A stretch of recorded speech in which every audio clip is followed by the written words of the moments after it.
Christmas is a time when the world seems to sparkle with joy. Homes are adorned with twinkling lights, carols fill the air, and the smell of freshly baked cookies waft through kitchens everywhere. But behind the facade of this picture-perfect holiday lies a reality that's far more complex, and for some, far more unsettling. Imagine this: it's Christmas Eve, and a family gathers around a lavishly decorated tree. The fire crackles, laughter echoes through the room, and the aroma of mulled wine and cinnamon fills the air. Yet, beneath the surface, there's tension. A father bites his tongue as his adult son makes a sarcastic remark about his parenting. A mother forces a smile, hiding her frustration over the snide comment her sister-in-law made earlier about her cooking. The youngest daughter sits silently in the corner, clutching her phone like a lifeline, wishing she could be anywhere else. The reality is, for many people, Christmas is less about joy and more about survival, an emotional tightrope walk that requires them to mask their true feelings. Why is that? Why does a season meant for celebration feel so oppressive for so many? The answer lies in the weight of expectations. Society paints Christmas as a time for love, laughter, and unity. We're bombarded with commercials showing families unwrapping gifts and bliss, movies depicting heartwarming reconciliations, and songs promising that it's the most wonderful time of the year. But what happens when real life doesn't match that glittering ideal? For someone grieving the loss of a loved one, the empty chair at the dinner table can feel like a knife to the heart. For another, the pressure to provide the perfect Christmas, lavish gifts, Instagram-worthy decorations, and an impeccable holiday meal can lead to sleepless nights and mounting debt. And let's not forget the countless people who dread family gatherings, knowing they'll face old arguments, veiled criticisms, or the resurfacing of childhood wounds. Take Anna, for example. Every Christmas, she travels 3 hours to her parents' house, where she's met with the same exhausting routine. Her mother spends the day critiquing her choices, her career, her weight, even the gifts she brought. Her father, who rarely speaks, spends most of the day in front of the TV, sipping whiskey and grunting in response to questions. Why do I keep doing this to myself? Anna wonders every year as she drives back home, feeling emotionally drained and more alone than ever. Then there's Marcus, a single father of 2, who works 2 jobs just to make ends meet.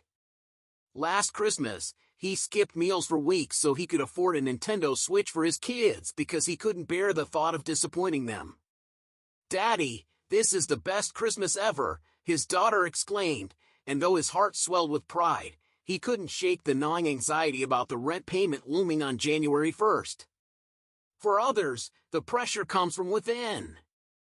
Sarah, a perfectionist to her core, spends weeks meticulously planning every detail of her Christmas dinner, only to have a minor mishap, like burnt dinner rolls, send her into a spiral of shame and self-criticism. "I ruin everything," she mutters under her breath as her husband reassures her, "It's just bread. No one cares." But she does. She cares deeply. And what about those who feel completely out of place during the holidays? Like Alex, who never quite felt like they belonged in their conservative family. "Merry Christmas, son," their father says, handing over a card that reads, "To a wonderful son." Alex nods politely, hiding the sting of not being seen or accepted for who they truly are. "Thanks, Dad," they whisper, as their heart aches for a holiday where they could just be themselves. These stories are just a glimpse into the emotional landscape of Christmas, the joy, yes, but also the tension, the heartbreak, and the exhaustion. The holiday magnifies everything. The good feels better, but the bad feels unbearable. It's a season of heightened emotions, where love and resentment, joy and sadness, coexist in a delicate dance. Then, there's the societal expectation to keep it all together. Even if your world feels like it's falling apart, you're supposed to plaster on a smile, pose for family photos, and wish everyone a Merry Christmas. It's exhausting, isn't it? And yet, So many of us do it year after year. But here's the thing. For some, the strain becomes too much to bear. They break the mold, reject the traditions, or embrace the chaos in their own unique way. They find solace in the imperfections or even in the darker side of the season. Christmas, it turns out, isn't just one thing. It's a kaleidoscope of experiences, joyful and painful, magical and messy, heartwarming and heartbreaking. And that's what makes these dark Christmas confessions so compelling. They strip away the glossy veneer of the holiday and reveal the raw, unfiltered truth. Christmas is as complex as the people who celebrate it. As we explore these confessions, I challenge you to look beyond the glittering lights and festive cheer. What do you see? What's your truth about Christmas? Let's dive into the heart of these dark Christmas confessions, peeling back the glittery wrapping to reveal the raw, messy truths inside. Each story is a window into a world where the holiday spirit collides with the complexities of human nature. Are you ready? Buckle up, because this ride is anything but merry. Confession number 1. I made my family eat a disgusting Christmas dinner as revenge for their constant criticism. Imagine it, the table is set with fine china, candles flicker in the dim light, and the tantalizing scent of roasted turkey wafts through the air, or so everyone thought. The moment they take their first bite, faces contort in shock and disgust. What is this? Someone spits out. The secret? The turkey was stuffed with sardines and anchovies, all cooked to a mushy, salty horror. Was it petty? Absolutely. Did it feel satisfying? The confessor admits, I've never laughed harder. Confession number 2. I fake cheerfulness during the holidays to avoid conflict, but secretly hate everything about Christmas. This one hits hard. Picture the scene, smiling faces, gift exchanges, and endless toasts to happiness. But for one person, every Merry Christmas feels like a lie. It's exhausting, they write. Pretending to love the carols, the lights, the whole charade, it's like I'm starring in a play I didn't audition for. Who hasn't felt that twinge of pretending, of keeping up appearances when you'd rather be anywhere else? Confession number 3. I got kicked out of my family's house on Christmas Day because I couldn't handle the toxic dynamics. The scene begins innocently enough, everyone seated around the tree, exchanging presents. But beneath the surface, tensions bubble. A passive-aggressive comment about a sibling's career choices ignites a full-blown argument. I couldn't take it anymore, they share. I stood up, yelled, and walked out. They told me not to come back unless I could be respectful.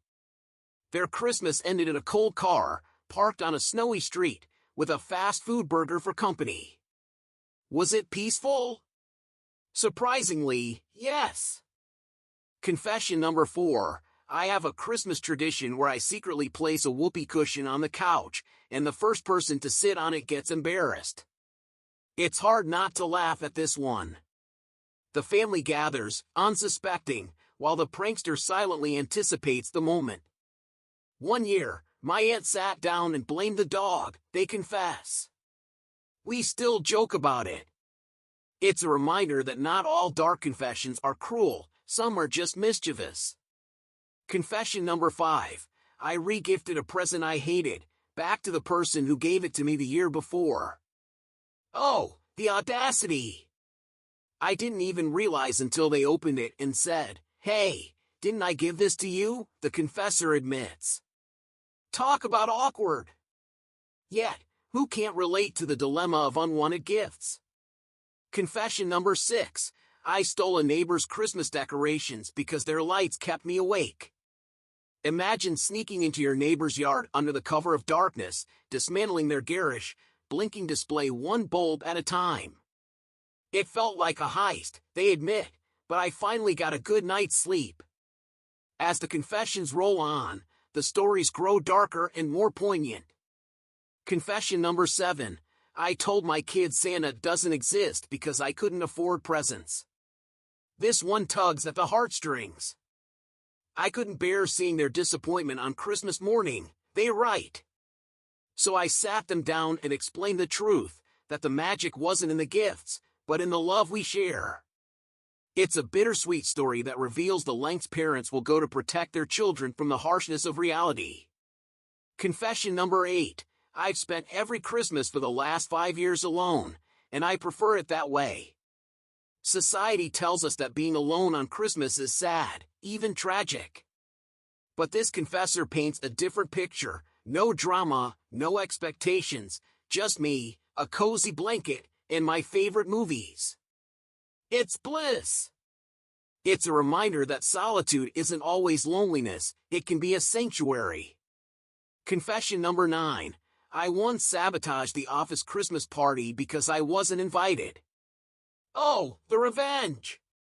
I spiked the punch with vinegar and switched the music to a playlist of screeching cats, they reveal. Petty? Yes. Satisfying? Absolutely. Confession number 10. I gave my partner a fake winning lottery ticket as a joke, and they almost had a heart attack. The visual is almost cinematic, their partner screaming with joy, imagining a life of luxury, only to realize moments later, it's all a cruel prank. I felt awful, they admit. But it was hilarious. Confession number 11. I once spent Christmas in jail, and it was the most peaceful holiday I've ever had. This one stops you in your tracks. No family drama, no obligations, just silence and time to think, they write. It's shocking, yes, but also strangely relatable for anyone who's ever longed to escape the chaos of the holidays. Confession number 12. I pretend to enjoy Christmas carols, but secretly, I hate every single one of them. It's a small rebellion, but one that resonates. I smile and hum along, they confess, but in my head, I'm screaming for it to stop. Confession number 13. I took down my ex's Christmas tree after our breakup, and kept it. The drama! They cheated on me, they explain, so I figure I deserve the tree. It looks better in my apartment anyway. Confession number 14. I lied about being sick to skip Christmas with my in-laws. Who hasn't been tempted? They're nice people, they admit, but the constant scrutiny is too much. I spent the day in my pajamas, eating ice cream. Best decision ever. And finally, confession number 15. I secretly buy myself the gifts I want and act surprised when I open them. It's a little sad, but also empowering.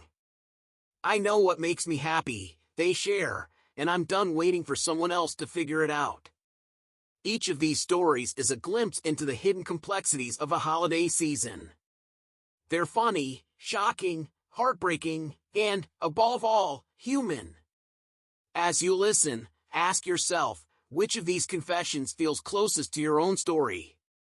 Or is there another confession waiting to be told, yours? The air felt heavy with tension, like the moment before a storm breaks. All the previous confessions had been shocking, even heartbreaking, but nothing could have prepared me, or anyone, for this one.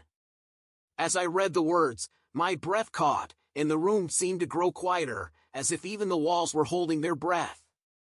I once spent Christmas in jail, and it was the most peaceful holiday I've ever had. Peaceful? Jail? How could those two words coexist? My mind raced as I imagined the story unfolding. The confessor, let's call her Grace, had written in painstaking detail about that December evening. She described herself sitting in a cramped, dimly lit cell, the icy chill of the concrete walls seeping into her bones. Outside, the faint sound of holiday music filtered through, a tinny, off-key rendition of Jingle Bells played over a worn-out speaker. Grace wasn't supposed to be there. Not really.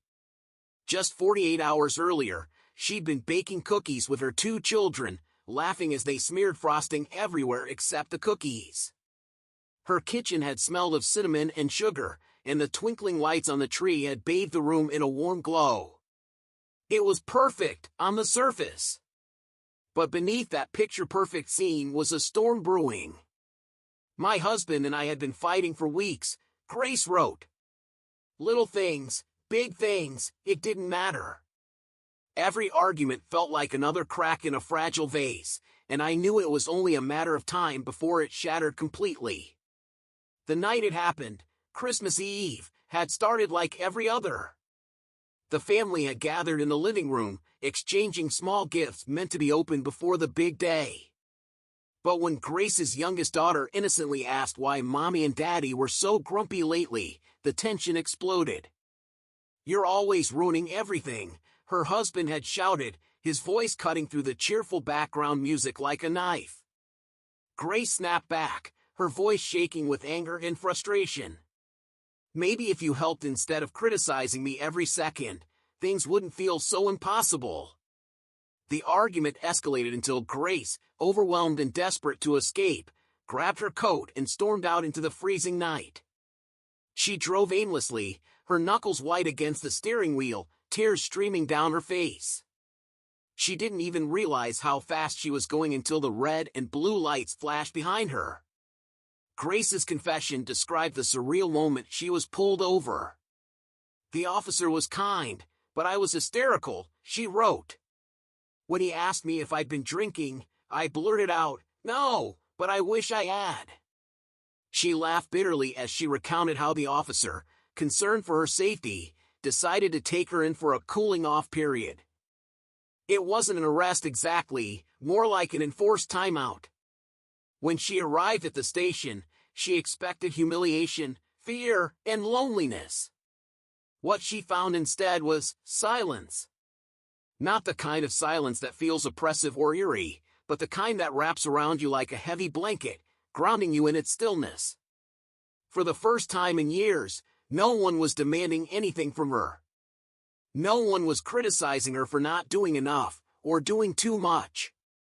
No kids calling for her attention, no husband's voice dripping with disdain. Just her, the silence, and the faint hum of a fluorescent light overhead. As Grace sat in the corner of her cell, she noticed a woman across the hall, humming softly to herself. She looked rough, Grace admitted. But there was something about her, a calmness I envied. The woman, noticing Grace's tear-streaked face, called out gently, "First time?" Grace nodded. "Don't worry," the woman said with a crooked smile. "Christmas here ain't so bad. No in-laws, no burnt turkey, no fake smiles. Just you and your thoughts. Kind of a gift, if you think about it." A gift? Grace had laughed bitterly at the absurdity of it all, but as the hours passed, she began to see the truth in those words. Sitting alone, without distractions or expectations, she finally had the space to breathe. She thought about her life, the good, the bad, and the messy in-between. She thought about the weight of trying to hold everything together for everyone else, and how it had slowly been crushing her. By the time morning rolled around, Grace had made a decision. She wasn't going to let another Christmas, or another year, pass by without making some changes. "I realized I'd been so caught up in being the perfect mom, the perfect wife, the perfect everything, that I'd lost sight of myself," she wrote. That night in jail wasn't a punishment, it was a wake-up call. When the officer came to let her go, she thanked him, a reaction that surprised them both. She returned home to her family, apologized for leaving so abruptly, and began to share how she was feeling. It wasn't an easy conversation, and it didn't magically fix everything, but it was a start. As I finished reading Grace's confession, I couldn't help but feel a lump in my throat. Her story wasn't just shocking, it was deeply human. It was a reminder that even in the darkest, most unexpected moments, there's room for clarity, for growth, and for hope. What struck me most was the way Grace's story reframed the idea of Christmas itself. It wasn't about the perfect tree, the perfect gifts, or even the perfect family gathering. It was about finding peace, even if that peace comes from the most unlikely places. And as I sat there, reflecting on her words, I couldn't help but wonder, how many of us are carrying burdens we can't even name, smiling through the holidays while silently screaming for a break? How many of us need a moment, a space, to just be? Grace's story wasn't just a confession. It was a revelation, a reminder that sometimes the most profound gifts come wrapped in the unlikeliest of packages. As we step back from these confessions, one truth becomes clear: Christmas, with all its glittering lights and joyous carols, can mask profound struggles and unexpected revelations. These stories remind us that behind every festive facade lies a human story, raw, complex, and deeply felt. What does this darker side of the holiday season teach us about ourselves? Perhaps it's that peace isn't found in perfection but in authenticity. As you carry these confessions with you, ask yourself, what does Christmas truly mean to you? The answers may surprise you, or even change you.